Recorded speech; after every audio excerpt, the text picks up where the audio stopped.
The Creator, Shadows of the Soul, Chapter 1, Hopes and Dreams. Danny Silver, in his mid-50s, sat at his desk writing. The soft light of the lamp casting a warm glow over the stacks of manuscripts, papers, and notebooks scattered all around him. Danny, his gray hair neatly trimmed, matching the weariness in his blue eyes that had once been full of hope, but now seemed to search for something to fill the void left by years of disappointment. Fit and trim, Danny had always been disciplined, but the toll of a life searching for purpose was beginning to show. Danny Silver had spent the last 5 years writing book after book, self-publishing them with the hopes that one day something would take off. But the reality was different. His works remained largely unnoticed and his once promising business taken over by opportunistic partners who forced him out. And the most painful aspect wasn't just the betrayal by his colleagues, but the lingering question, were these people ever truly his friends, or were they simply using him? Amid his frenetic typing, Danny sighs, and then a phone rings in the background. He pauses. Hello? Hey, Danny, it's Stan, Dr. Harrison. You called my office. I reached out, Dr. Harrison. I was feeling so obsolete. Are you getting at it all, Danny? Are you leaving that study of yours? Danny pauses, then answers. To be honest, Doc, it's been rough. With the business gone and my books collecting dust, it's really hard to stay motivated, even to get out. Well, I understand, but you can't just stay in the house all day. Have you been sticking to the medication and the routines we discussed? You know, getting up on time, going to bed at a specific time, working out at the gym. Oh yeah, I'm doing those things, but it's like there's this emptiness in me that I can't shake. I'm working on something new, though. It's a radio drama. I'm trying to channel all this, whatever it is, into something creative like you said to do. And Harrison says, Hey, you stay in touch with your brother, Bob, or maybe your niece? Danny sighs. Well, you know how it goes with Bob. If we talk, it ends with an argument. And as for my niece, her relationship, it's all-consuming with her boyfriend. She has to call me on the sly when she's alone in the car running errands by herself. The boyfriend is that possessive.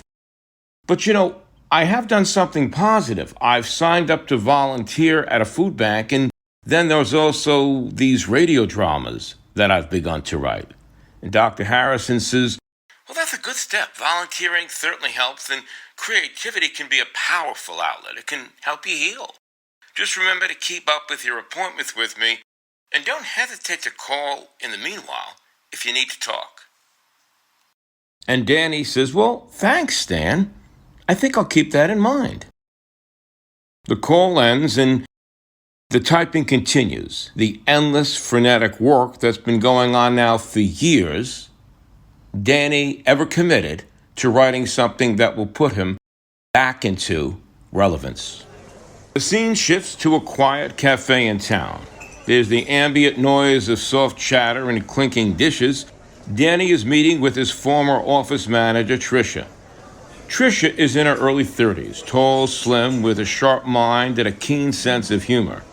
Her presence had always brought a sense of order to the chaos that had engulfed Danny's business, and now as she sat across from him, her usual upbeat demeanor seemed slightly subdued, a reflection about the uncertainty she felt about the man she had once helped to manage a thriving business for.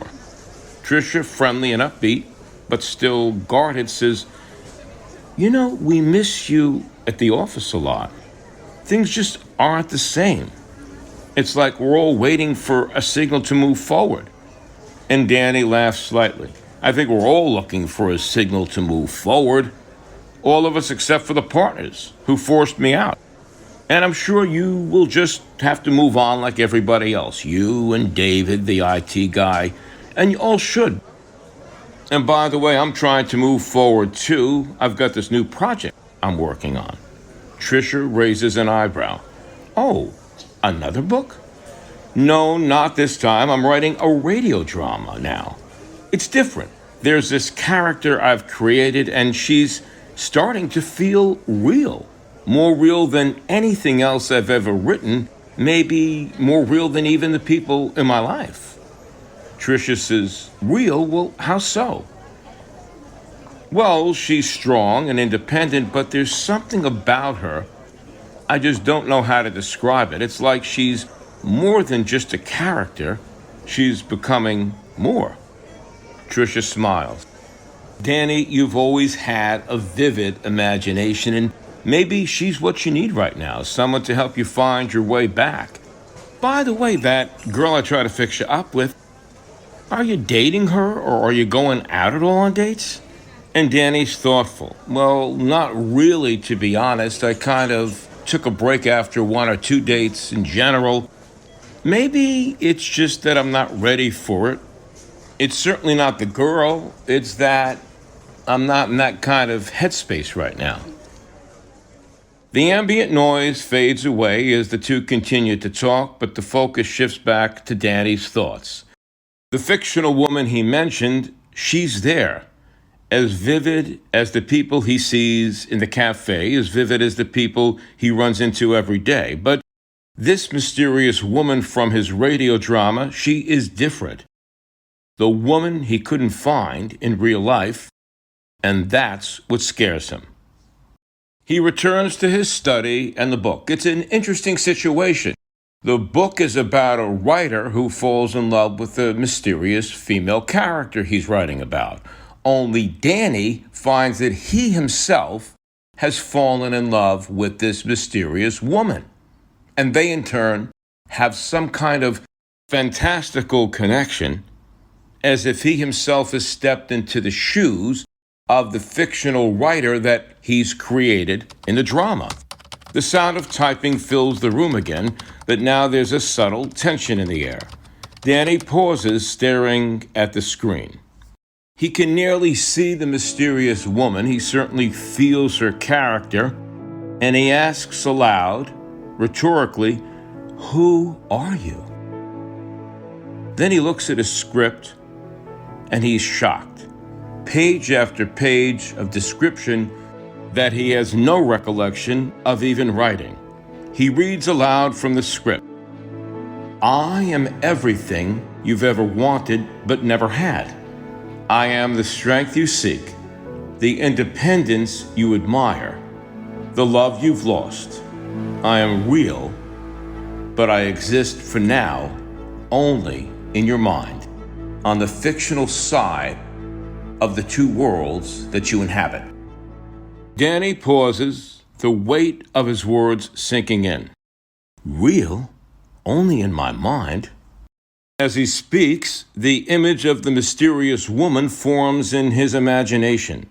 She actually stands before him in his mind space, her long blonde hair cascading over her shoulders, her eyes a captivating mix of allure and intensity. She exudes an aura of mystery, a woman who seems both to be thrilling and yet slightly dangerous.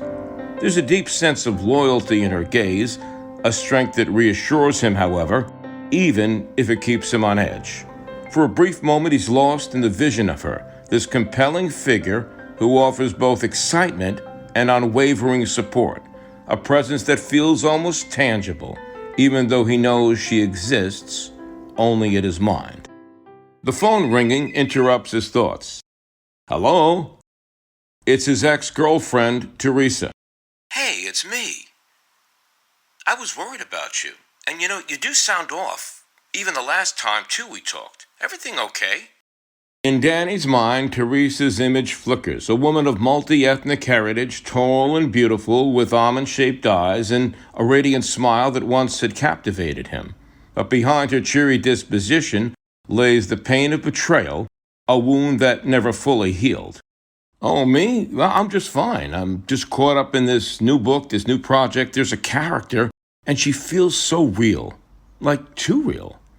Teresa teases him slightly. Well, careful now. You're starting to sound like one of your stories, and maybe one of those TV stories where the people start talking to themselves. Maybe you need to step back, get outside. And Danny sighs. Well, maybe, but I can't stop. I need to see where this goes. Teresa says, Just don't lose yourself, okay? Promise me that. You get caught up day and night, you work. You forget there's real people around you.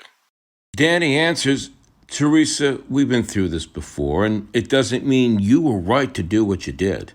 And Teresa's tone grows solemn. I know.